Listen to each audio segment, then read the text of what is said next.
Assalamualaikum warahmatullahi wabarakatuh. Selamat pagi, Puha Basyedara.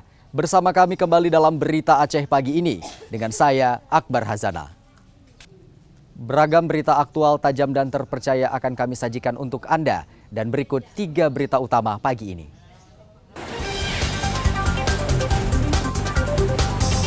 Hujan deras yang mengguyur Kabupaten Aceh Singkil menyebabkan 2 sungai meluap dan merendam ratusan rumah di 3 kecamatan.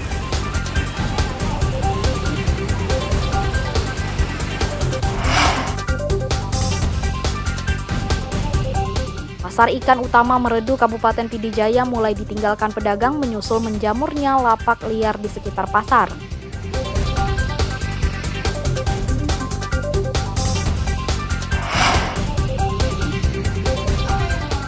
Sejumlah pelajar diajak menyelamatkan bumi dengan menjaga keanekaragaman hayati dalam sebuah kampanye pelestarian lingkungan hidup yang digelar di sebuah sekolah di Aceh Besar.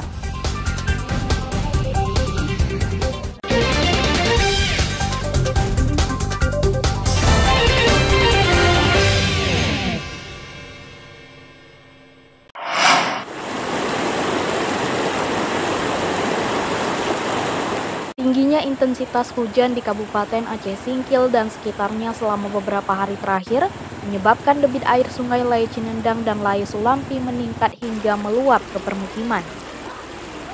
Akibatnya 6 desa di 3 kecamatan terendam. 3 desa di Kecamatan Simpang Kanan yang terendam banjir adalah Desa Tanjung Emas, Desa Cibubukan, dan Desa Ujung Limus. Permukiman Desa Bulu Sema, Kecamatan Suro juga terendam.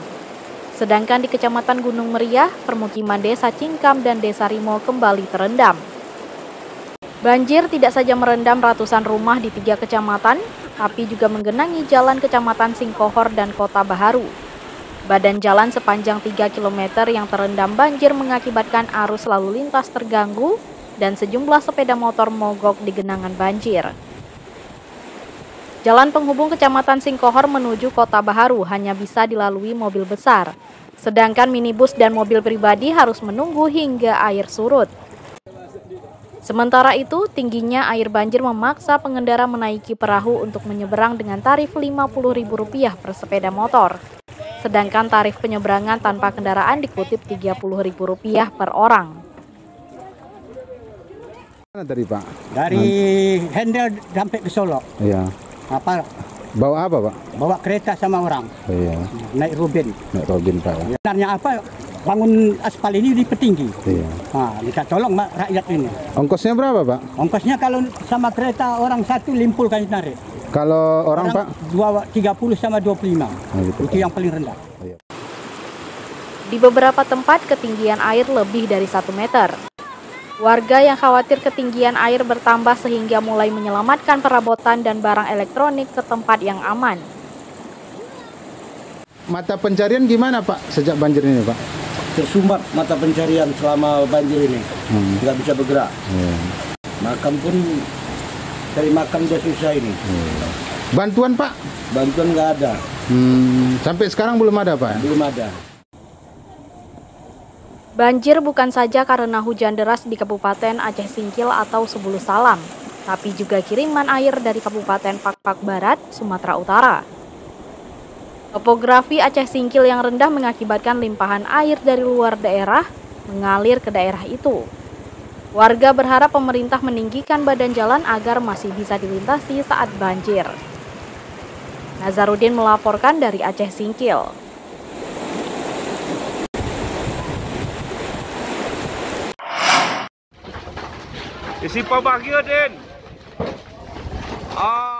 Belasan rumah di Desa Bahgie, Kecamatan Bandar Bener Meriah, ludes terbakar menjelang Rabu dini hari. Kebakaran baru berhasil dipadamkan setelah 8 mobil damkar berjibaku selama 1 jam untuk memadamkan api. Rekaman video warga beredar saat detik-detik api melahap belasan rumah warga di Desa Bertona, Kecamatan Bandar. Kobaran api makin membesar karena angin kencang dan sebagian besar rumah warga berbahan kayu sehingga menyulitkan petugas untuk mencegah api agar tidak menjalar ke tempat lain. Asap hitam tebal yang membumbung ke udara menambah kepanikan warga yang bergegas keluar rumah untuk menyelamatkan diri. Para korban juga berusaha menyelamatkan barang-barang seadanya. 6 mobil pemadam Pemkab Bener Meriah dibantu 1 mobil meriam air dari Kompi 3 Satbrimob Polda Aceh dan 1 mobil tangki dari PDAM juga ikut dikerahkan untuk mempercepat pemadaman. Kebakaran di Desa Simpang Bahagia, Kecamatan Bandar, menghanguskan sekitar 11 unit rumah, dan kami juga dari pemadam dibantu oleh Brimob, kemudian oleh Bamisa, kemudian kita menerjunkan sekitar 8 unit pemadam. Sejauh ini petugas belum bisa memastikan sumber api dan penyebab kebakaran. Demikian juga jumlah kerugian material karena petugas BPBD masih mendata di lokasi kejadian. Kebakaran ini dalam penyelidikan polisi. Tim Liputan melaporkan dari Bener Meriah.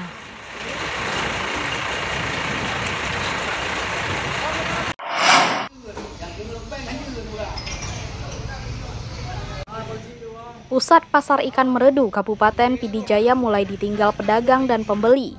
Kondisi ini akibat menjamurnya lapak pedagang ikan liar di sepanjang jalan protokol Ibu Kota Pidi Jaya.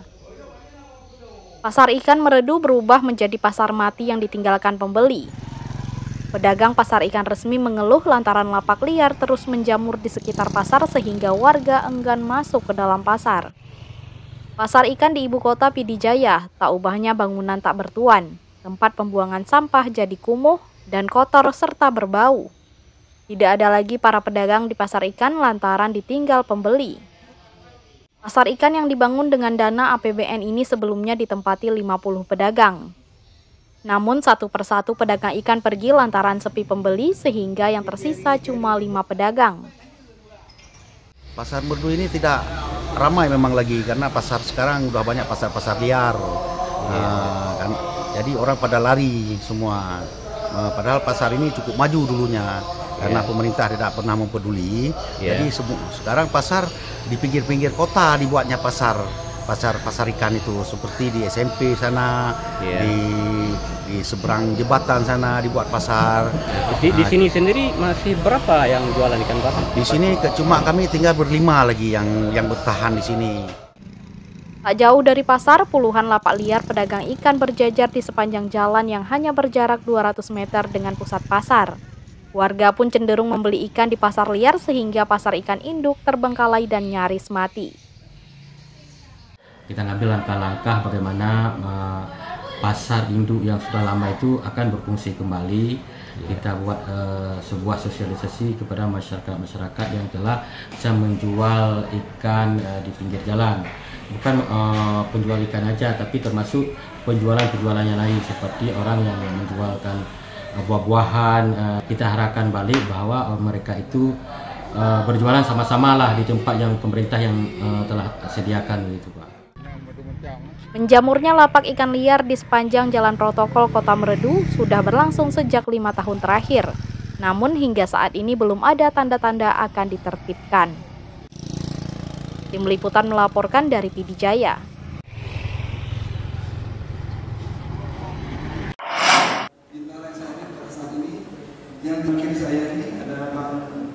Kasus penyalahgunaan sabu-sabu masih saja jadi pekerjaan berat polisi untuk memberantasnya. Meskipun sudah sering digagalkan dan ditangkap, penyelundupan narkotika tetap marak di tengah masyarakat.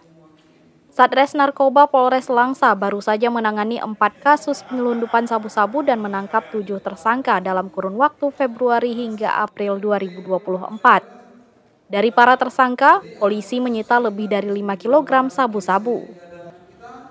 Barang bukti sabu-sabu tersebut kemudian dimusnahkan Polres Kota Langsa bersama Forkopimda. Sabu-sabu tersebut dimusnahkan dengan cara dicampur oli bekas lalu dihancurkan agar tidak bisa digunakan lagi. Sebelum dimusnahkan, Forkopimda diberikan kesempatan untuk memastikan keaslian narkoba tersebut dengan disaksikan para undangan dan awak media. 5.226 gram, sebanyak 3 tersangka, terdiri dari 7 laki-laki. Kemudian untuk membuktikan ya tadi bahwa narkoba ini asli, warnanya kayak gini, ini sesuai dengan ini berarti asli narkoba. Maksimal itu 20 tahun, bisa mati, minimal 6 tahun. Dengan pemusnahan sabu-sabu tersebut, sedikitnya 41.000 jiwa terselamatkan dari pengaruh narkoba. Angka tersebut diasumsikan setiap 1 gram sabu-sabu digunakan 8 orang. Akibat perbuatannya, para tersangka diganjar dengan pasal 114 dan 112 Undang-Undang Narkotika Nomor 35 Tahun 2009 dengan ancaman hukuman minimal 6 tahun penjara hingga hukuman mati. Maimunzir melaporkan dari Langsa.